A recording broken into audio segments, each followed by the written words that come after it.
Hello বন্ধুরা, আমি আবার নিয়ে চলে এসেছি নতুন একটা রেসিপি। আজকে করব মুগের ডালের পাটিসাপটা। তো তার জন্য আমি আজকে হলো ছানা দিয়ে করব। সেই জন্য ছানাটাকে আমি দুধটাকে ফেটে নিয়ে ছানাটা বের করে নিয়েছিলাম। বের করে তারপরে জলটা ঝরাতে দিয়েছিলাম। তারপরে এদিকে মুগের ডালটা আমি আগে সিদ্ধ করে রাখছিলাম। মুগের ডাল আর হলো এইদিকে ভালো করে মেখে নিয়ে এর যখন মাখা মাখা হয়ে যাবে তখনকার ময়দা দিয়ে দেবো। ময়দা দিয়ে ভালো করে একটু মিক্সিতে ভালো করে যেন মিশে যায়, যেন একদম মিহি হয়ে যায়, তার জন্য একদম মিক্সির মধ্যে দিয়ে পেস্ট করে নেবো।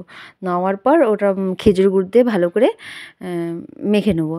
তারপরে এদিকে ছানাটাকে ভালো করে খেজুর গুড় দিয়ে আবার ওটাকে ভালো করে একদম মিহিভাবে মেখে নেবো, যেন একদম মিহি হয়ে যায়। তারপরে একটা তাওয়া নেবো, তাওয়ার মধ্যে একটু তেল দিয়ে তারপরে হলো মুগের ডালের সেই ব্যাটারটা ভালো করে মিশিয়ে দেবো। মিশিয়ে বলতে ছড়িয়ে দেবো হাতা দিয়ে ভালো করে। তারপরে যে ছানার যে হলো পুরটা ছানার যে পুরটা তৈরি করেছিলাম সেটা লম্বা করে সেই ব্যাটার বলছি কেন, তারপরে দিয়ে আস্তে আস্তে দেখতে হবে যে হলো হয়েছে নাকি। চারিদিকটা একদম একটু শুকিয়ে যাবে ব্যাটারটা, তখন আস্তে আস্তে উল্টাইলে দেখবো যে হয়েছে নাকি। আস্তে আস্তে উল্টাতে তারপরে রেডি হয়ে যাবে আমাদের পাটিসাপটাটা।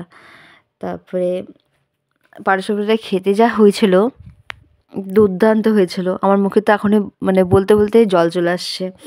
যাই হোক, আমার মেয়ের কাছে শুনে নাও, আমার মেয়ে বলবে কেমন হয়েছিল।